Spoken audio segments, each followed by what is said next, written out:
Isang magandang oras po sa inyo mga kaibigan. Welcome po muli sa Kape at Balita dito po sa Radyo Pilipino UK. Kumusta po kayo? Nakita niyo naman kung ano nangyari noong Biyernes. Yun po ang buong Kongreso, particularly dyan sa House of Representatives, tila animoy tinamaan ho ng kidlat mga kaibigan. Ito'y matapos po na lumutang ang mga espekulasyon na mapapalitan itong si House Speaker Tambaluslos. At alam niyo kung sino yung matunog naman siguro na papalit sa kanya. Walang iba kundi yung Alyansa Campaign Manager at si Congressman Toby Chanco. Mga kaibigan pagkatapos po kasi ng eleksyon, nakita naman natin ang resulta. Hindi naman lahat ng kandidato ng sinasabi nilang alyansa nanalo. Halos hati nga sabihin na lang hating-hati. Kasi ang layo ng agwat ni Senador Bongo as number 1 ng PDP, 27 million mahigit, mga kaibigan.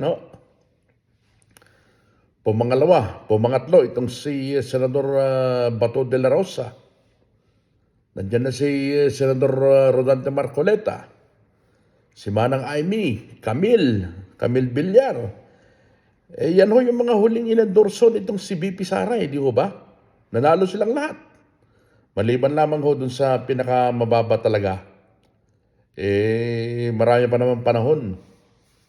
Kaya pwede pang tumakbo ulit sina Attorney Vic Rodriguez na isa ring matalinong abogado, mga kaibigan, sina Jamie Bondok. Pero dahil nga sa isiniwalat nitong tagapagsalita ho ng alyansa, itong si Congressman Toby Chanco, talaga ho namang makikita mo kung gaano kalambot, gaano vulnerable yun nung liderato nitong si Tambaluslos, mga kaibigan. Mga kaibigan? Dahil dito, lumabas yung mga alipores nito, kanya-kanyang depensa nila, na sila po ay nagpahayag ng kanilang kumpiyansa na mananatili itong si Martin Romualdez bilang bagong speaker sa susunod po na 20th Congress, mga kaibigan. Ire-retain daw ni Romualdez, si Tambaluslos, ang leadership niya sa lower chamber, at yung espekulasyon na magkakaroon po ng palitan sa leadership o leadership shake-up ay hindi ho mangyayari, mga kaibigan. Alam ho ninyo, pinangungunahan na ho nila yung posibleng mangyari. Mind conditioning, kinokondisyon ho nila yung isipan ng tao na hindi ito mangyayari. Pero tignan ho, aralin ho ninyo yung mga sitwasyon ngayon. Yung pinoproject nila na magkaroon po ng 12-0, yung kanilang senatorial slate, hindi nangyari. Yung kanilang prosecution team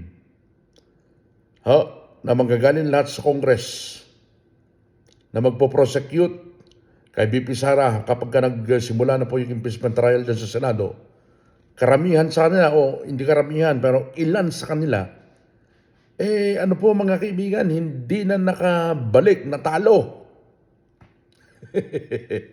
Kung kaya't pati yung oposisyon, pati yung hindi nila kaalyado, talagang sinisisid nila para mabuo yung kanilang prosecution panel dyan sa Kongreso.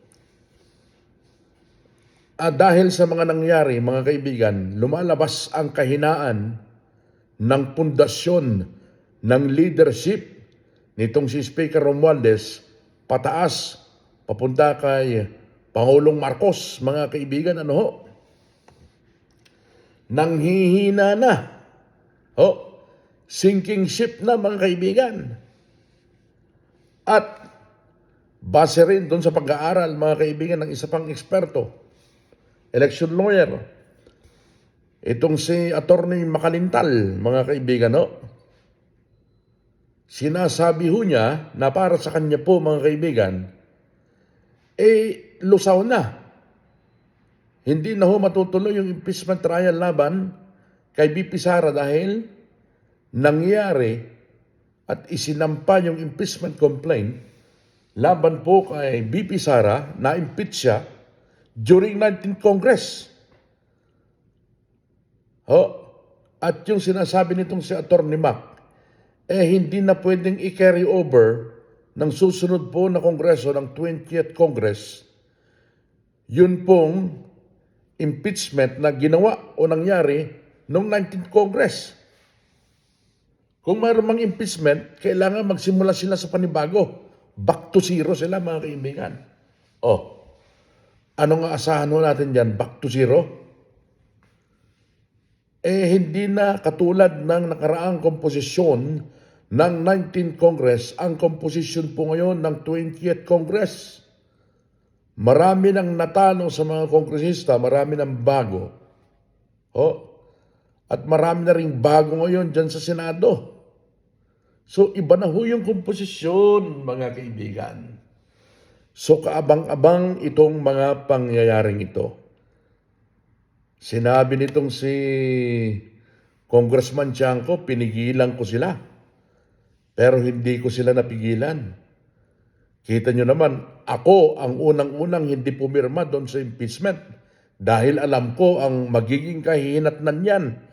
Pero itong mga nagmamagaling, itong mga batang isip Akala mo hindi umiinog ang mundo eh.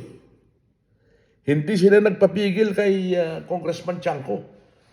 Nabasa na ni Congressman Tiangco ang mangyayari. O di ba sinabi niya? Dahil sa impeachment na yan na ginawa laban kay BP Sara, kaya hindi kami nanalo dyan kahit saan sa Mindanao. Sabi ni Congressman Tiangco, sinabi ko sa kanila, huwag na tayong pumunta ng Mindanao. Huwag na tayong mangampanya ng Mindanao. Ano pang gagawin natin dyan? Hindi na pwede. Kasi kita nyo naman yung simpatsya ng tao sa mga Duterte. Ang talagang blow sa administrasyon is, unang-una, inimpeach si BP Sara.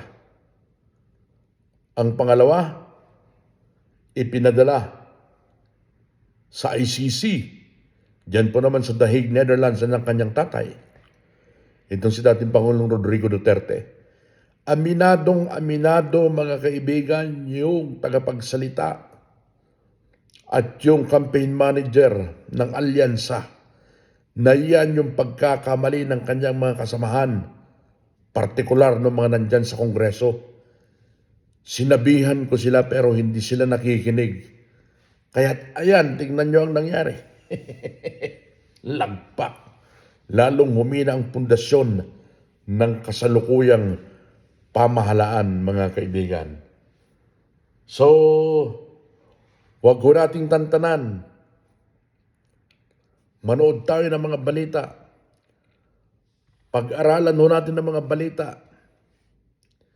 Dahil ang isa pa, nakaabang-abang, yun pong Chief Prosecutor ng ICC, doon sa kaso na dating Pangulong Rodrigo Duterte, itong si Kan, si ICC Prosecutor Kan, bumaba na sa kanyang pwesto mga kaibigan dahil marami din siyang, may mga kaso siyang kinakaharap din na pagsasamantala yata.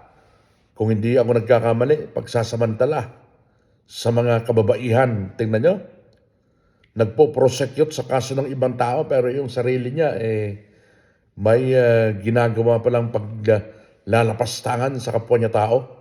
Anong klaseng prosecutor yan? So, yun ho ang isa rin aabangan natin dahil nakatakda po sa September 23 ang ikalawang hearing kay dating Pangulong Rodrigo Duterte. Itinakda na ho yan sa September 23. Pero dahil nga po sa nangyari dito sa Chief Prosecutor ng ICC na si Kan, kailangan nila magkaroon ng bago. Paano kung hindi sila magkaroon ng bagong prosecutor? bago pa mag-September 23. Baka magkakaroon ng pagbabago na naman yan. Kaya ang daming mga exciting na mga pangyayari na abangan natin dito sa mga kaso ng mga Duterte, kaso ng mga Marcos, kaso ng politika. Ang Pilipinas lalong nalulugmok dahil sa politika, mga kaibigan, na kung hindi sinimulan nitong nagmamagaling na mga politikong ito, lalo na sa Congress, hindi mangyayari ito. Alam nyo bang nag-decline yung numero ng mga turistang pumapasok sa Pilipinas bumaba ng bumaba na. Dahil sa political instability sa ating bansa. Matindi ang politika, mga kaibigan. Siyempre, sunod-sunod na yan. Sinimulan nyo Sa mga hindi pa po nakakapag-subscribe sa ating channel, ang Kape at Balita sa Radyo Pilipino UK YouTube channel, baka naman pwede kayong mag-subscribe kahit isa lang. Mula po dito sa lungsod ng London, ako po ang inyong kaibigan. Ako po si Buddy Bernardino. Bye for now, folks.